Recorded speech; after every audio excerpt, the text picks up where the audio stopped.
Hello everyone, welcome to the channel.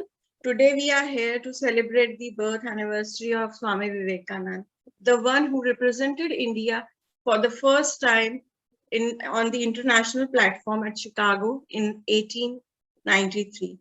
We are honored and obliged that today we have Shri D.K. Hariji and Hema Ji with us to enlighten us with this, what India is all about, what Bharat is all about, what is the glory of Bharat, and how India, Bharat and Hinduism is inseparable. Please, sir and ma'am, you may continue, please. Thank you so much. Thank you. Thank you, Richa ji, for inviting us on this auspicious day to be here with you. And we're also glad to note that you're starting your own YouTube channel. And wish you all the very best. आपका ढेर सारी बधाई इसके लिए कि you are able to reach this jnana of our dharma and our Sanatana dharma to all your friends and like-minded people पूरा भारतवर्ष में और इस पृथ्वी के हर एक कोने को. Thank you so much for your wishes. And the motto of this channel is this only, to awaken, एक awakening लाने का कि जो हम लोग नहीं जानते वो जाने कि हम किस चीज को हमें क्या धरोहर मिली है. How privileged we are, how lucky we are. So for that only we started the channel. We are certainly very privileged people to be a part of this glorious civilization, and we should be proud of it that we are part of the glorious civilization. Now, getting on to the topic of the day about Swami Vivekananda ji, who was certainly a towering personality of this land about 100 years ago. And the good part of the Bharatiya civilization is that this civilization, while it's one of the oldest civilizations of the land, of the whole, not just of the land of India, but of the whole world, Pura Prithvi ka, it's one of the oldest continuous surviving civilizations. The key point is, it's got every civilization that long, any civilization that long goes through a lot of travails, a lot of ups and downs and tests and questions and examination, self-examination from outside, all that goes on and on. And every time this has happened, Ma Bharati has brought forth children who will uplift the civilization once again. Wow. And it's been a long list of people who have done this through the land, through the centuries, through the millennia, across languages, across different varieties of peoples that this land is collectively made up of. And in that list of illustrious people who have added Shobha to this land, who have brought out the Ratna of this civilization, not just the philosophy, spirituality, but every aspect. Swami Vivekananda stands tall in that illustrious list. And all the more reason because he's so close to us just 100, 150 years ago. So he's so close to us. So we are able to correlate him better because we have a lot more information about him available in modern times. So this being his birth anniversary, let's look at some details of this illustrious son of Ma Bharati. Now I'll let my wife, Dr. Hema, step in and share screen with you all. Can you just enable the screen share? Yes, ma'am.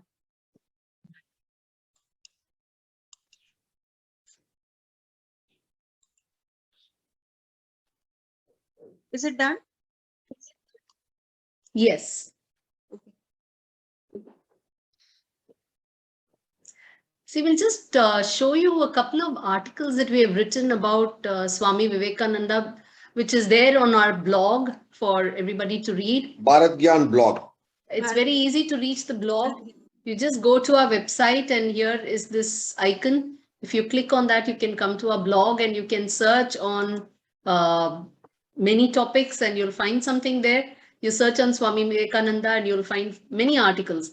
And the interesting thing is, like you said, actually he was born on 12th Jan 1863. The fundamental thing is he has actually helped Indians rediscover themselves. See, the Chicago speech is what made him popular amongst Indians as well. And while it explained to America what India is and what the spirituality in India is, it also awakened the Indians here to rediscover. So I start recording. In progress. Yeah. So, as you can see, Swami Vivekanand, when he was young, he has undergone both modern education as well as he has been reading up on the Veda, Upanishad, and all the Indian literature and texts as well. So that gave him a very beautiful perspective. It gave him he was deeply entrenched into the Indian knowledge, traditional knowledge, as well as he had a view of the modern world. The Western world. See, he was a Vedantin in the true sense of the word. He also had overall international perspective of knowledge. So this helped him bridge the perspectives of both the Indian knowledge as well as the Western knowledge. And see, that's why we celebrate what? We celebrate his birthday as National Youth Day. See, when there's so much of focus on youth, there's so much focus on youth, especially because in every country, every civilization, it's youth is important. Because they are the leaders of tomorrow, they're the people of tomorrow. So aptly we celebrate his birthday as National Youth Day. And that's a strength, because when we speak about different aspects of democracy, demography, skills, then youth comes up with a very big factor. And so ideal that he was a skilled person in multiple perspectives, and he was able to explain India, the Indian civilization, to the world, as you mentioned in the Chicago conference. In a brief speech, he so beautifully, with brevity, he brought out what the Indian civilization is. So that speech, you can see that it's so well brought out. And look at the speech that he gave there. Okay. The speech, that's all the whole speech is. But that's a speech that shook the World Hindu Conference in Chicago, shook America, shook India, and shook the world in a big way. That is what happened. That's the beauty of that. So he could bring out the essence of it in just a small speech. That's the beauty of it, is what we should all understand. And that is what is important to read. Instead of giving pages and pages of report, you know how to be brief and bring out the point of order. That's one. And the other point you see, so this is the visit. And see, the key point of, see, he was a monk who traveled all over India. That's the beauty of him, and everywhere. And this is the original photo of Swami Vivekananda in the meditative pose here. And this is him again. He was called the wandering monk. And there's a beautiful memorial for the wandering monk in Kanyakumari. Yes. Yeah, Kanyakumari is a beautiful, and see, Kanyakumari has got two. One, this is in just little bit off the coast, mainland coast of India. 100 meters away, there is a rock in the ocean. So that is where the rock memorial is. Rock memorial. Okay, Yes, yes. that's where the rock memorial is. It's a beautiful rock memorial. It's a national monument for all of us to go visit. Very well built 50 years ago by a noble Maharashtrian by name Eknath Ranade. He built it beautiful with a whole all India effort of building it 50 years ago. And so the point here is the experience at Kanyakumari for Swami Vivekananda woke him up on how to bring about the turning point for India. So at the tip of India, he got the idea how to turn about the Indian civilization. And he was meditating there.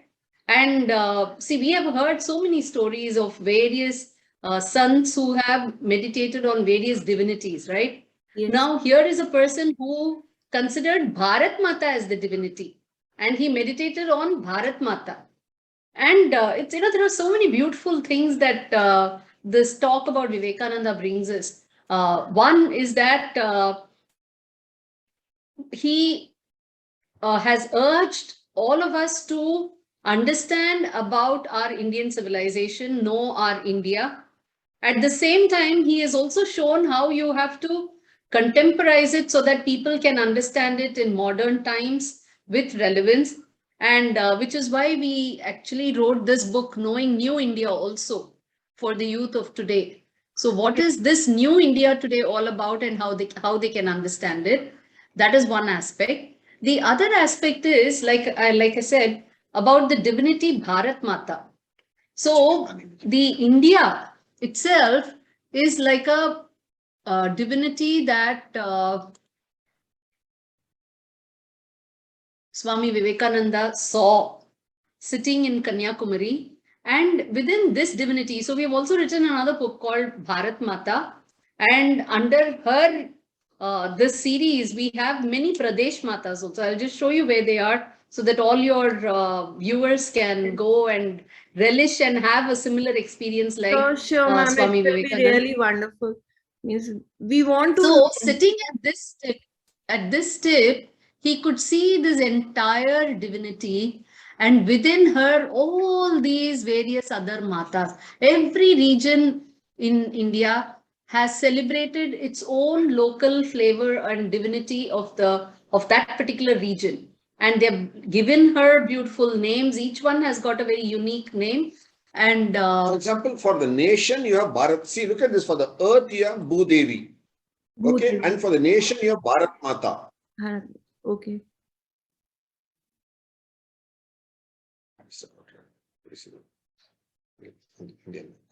so for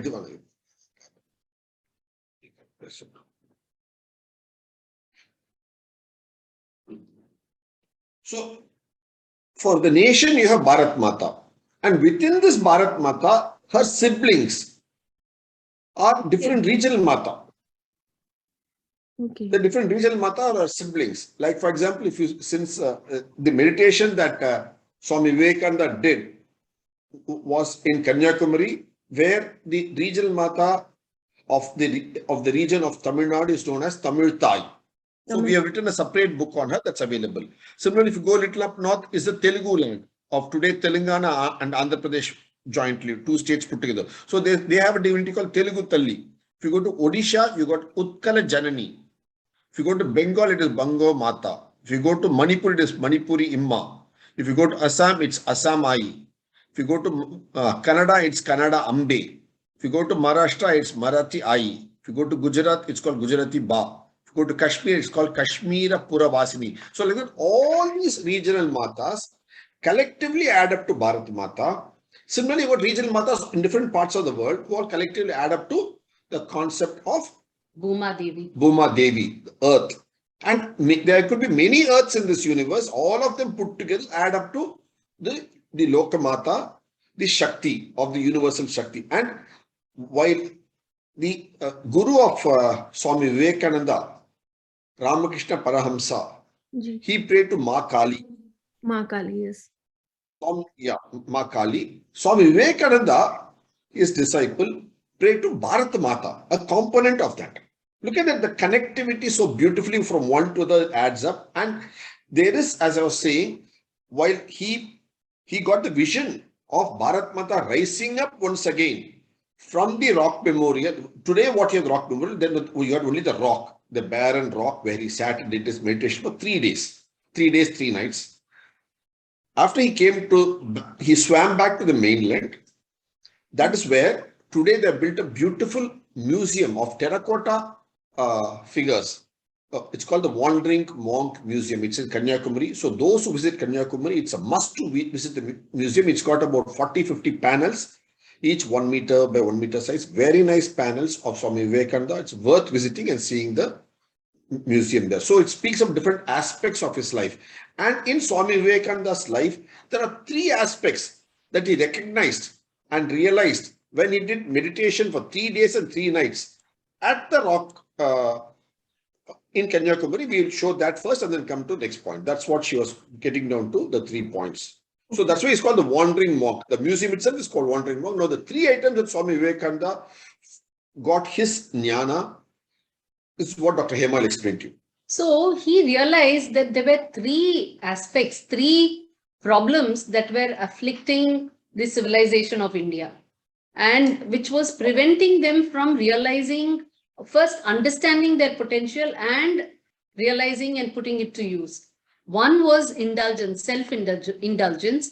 And see, while bhog, which is prosperity and a harvest today, now we are at Shankranti, just a couple of days from Shankranti, and it's all about harvest, the bhog that comes up. How much should you indulge is also, there is a limit for that. In fact, it's beautifully said by one of the saints in Tamil. A person who eats a full meal, just one full meal a day, is a yogi. The one who eats 2 full meals a day is a bhogi. And 3 full meals a day is a rogi. So, whereas we are today eating 4 full meals a day. So we are all in a state of overindulgence. We are indulging our own senses. And so that is something that we have to, take care of, to be limited, to have some amount of self-restraint, self-constraint and all of that. And the other thing is about laziness is something that he saw again. And fearlessness. This fearlessness is missing, and nirbhayatvam, and this particular feeling is missing amongst the youth. That is what his focus was, on the youth. He himself was a youth. And unfortunately, we lost him at a very young age. And at that time, he was relating to the youth of India, and he was finding what is holding them back. So these were the 3 things he found in the youth. And this is what he wanted. For instance, when you say nirbhayatvam, this is very beautiful. So the word Kshatriya, the Kshatriya bhav, it's not just about the caste. See, it denotes a state of mind which is exhibiting fearlessness, a sense of capacity, capability, and the determination to go and achieve one's goal, to set a goal and to achieve that goal. So these are things that he found was not so common amongst the youth of India. Had become insufficient because of continuous colonization, invasion, colonization, all that. So he wanted to bring these 3 factors, highlight back. So on the birthday of Swami Vivekananda, let's recognize that these 3 factors that he visualized for the Indian civilization, the cause of the slide of the Indian civilization was, he said, these 3 factors. 1, bhogya, self-indulgence. Second factor is halasyam, that is laziness has enveloped our lives. And third was nirbhayatvam. So if we are able to get back these 3, we can arrest the slide of the Indian civilization, because this is what the answers he got when he was meditating on Bharat Mata, sitting there on there. So that is the message we have to take forward on his birthday. So it is after this that when he returned to the mainland, he started making it a point to go around and awaken people about the richness, the heritage of the civilization, the strengths of the civilization, fundamentally. So what are all the strengths of the Indian civilization, and which was predominantly a Hindu civilization for many, many millennia? The dharma, Sanatana dharma, is what prevailed on the civilization and helped the civilization achieve its prosperity. And if you look at it, it is fundamentally through a very orderly way of practicing agriculture, manufacturing, trade, all of these aspects. And this is what brought in prosperity and things that for which this civilization stood as a brand, and which was not there world over. It is because of this that the world sought India. We today mourn about the bads, the ills brought about by colonization. But this came about itself because of our strengths of being the richest civilization in the world, being the civilization which has all the resources. Okay. So we were the most prosperous civilization, which is what we have brought out in our book called Brand Bharat. The series is available for all of you to view, which is what now we are conducting as courses. These are the books, the Brand Bharat we have brought out for people to know and understand about India. So you can go check out all these things there. Sure. Okay, these are the books. So that's available for your friends and audiences to view, these 5 volumes. That is it, which is what we are now bringing out as course for Hindu University America, which you have been so kind to attend and take up this course, which Yes. is now available for all your friends and viewers, so they can join in on this course of taking up this course starting on January 15th. January 15th. This course, so that Yes. people can relish it. And the title of the course itself, if you see, it's called Hindu Contributions to the World in the Realm of Matter, the Game Changer. So we can change the game again if you know what are all the contributions the Hindus have done to the world in the realm of matter. Later we'll do this part B of the next part of the course, which will be on the Hindu contribution to the world in the realm of mind, that we'll do later. But starting from January 15th, we have this course starting. So those who want, you're certainly welcome for this. So that let us recognize, as he says, let us, with knowledge of our civilization, let's stride forward like the way this great wandering monk, Swami Vivekananda, strode tall, not just in the land of India, but strode tall in America as well. That is why we have now, along with Hindu University America, which is following the footsteps of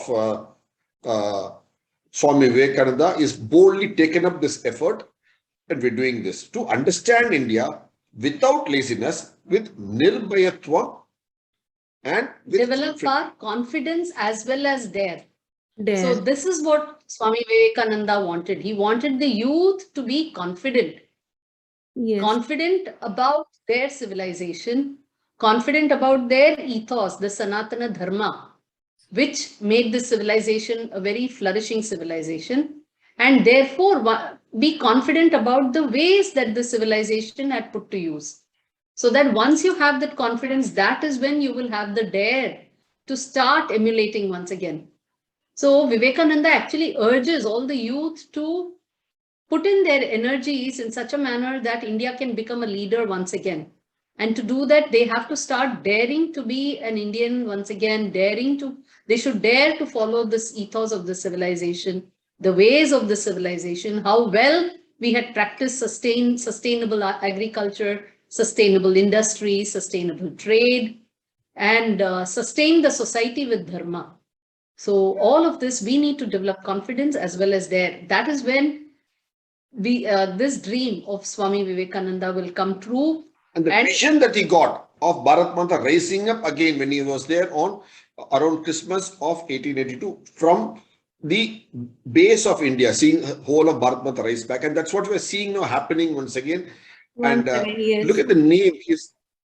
Look at his name, Narendra. Narendra, yes. There's two components to the name. One is Nara, man. Nar, Nari, Nar. Indra. Of course, one you can say the god of Devas, Deva Raja, you can say the Rajan of all Devas. But Indra also means our senses, our Indriya. So every Nara, Nari, Narayana, all of them have got Indriya, senses. So we'll have to recognize and bring out these senses of ours collectively together, remove the halasya. Remove the alasya. Learn how the main thing is senses. Yes, ma'am. Yes. You were saying something, ma'am. So, Narendra. So that is why look at the title, the name Narendra is so apt, because you have to collect your senses in the Nar, Nari, Naran, Nari, and then stride forward to make this land Vishwaguru once again, which it was for millennia. So that is the striving path. And let us all take this sankalpa on the birth anniversary of Swami Vivekananda and stride back. Thank you so much. All this information is available in our website and our blog and our social media posts. So please utilize it and share with all your like-minded people so that all of us can gain from this knowledge. Because Jnana is important. That's why we call it Bharat Gyan. Bharat ka Gyan. So, and that, take it forward and let's take the Sankalpa. Sure, sir. This auspicious day of Swami Vivekananda's Janmadin and make Bharat Mata proud of all of us, each one of us, and we be proud in turn. It's Paraspar sharing the pride of this land, the civilization, its glories, and take the giant steps that Bharat Mata has given a vision to Swami Vivekananda, that she rises up again. Yes, sir. Very true. Very true. The aim is, the motive is This is true that we are rising up again, but at some places we see that youth is unaware. They hardly take any interest in learning or knowing about India and the culture. The motive is just to awaken everyone. We all are youth from inside. We all are youth. We have Always, will capability. always be you. Yes, we have the capability. We all have the capability to change the world when and where we want to change it. So we have to think about it. And Darwin gave the theory of evolution for the physical body, but Hinduism is the theory of evolution of the soul. It's eternal. And the Janani of that Hinduism is Bharat Mata. So pranam to both of them and to the great saint Swami Vivekanand, and Dhanyavad sir and ma'am being on this show, being with us on the conversation. And one more thing to everyone, if you want to know something more, the sir and ma'am has a treasure island, a box to unbox the glory of Bharat, and many more things to know about India.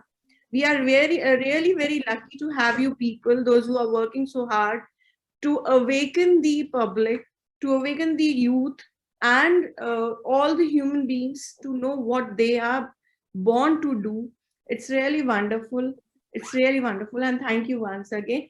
I will request all my viewers, please do join the course. I did the course. It is really wonderful and really an eye opener.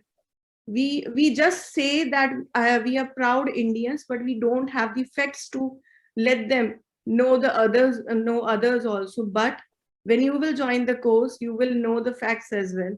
Thank you so much, ma'am and sir. Thank you so much. Thank you. Thank you for giving us an opportunity to pay respects to this noble soul on this very important day for our civilization. Thank you very Same here, much. ma'am, and Namaste. we are also obliged and honored to have you both on our show. Thank you so much. Thank you. Thank you. Namaste. Namaste.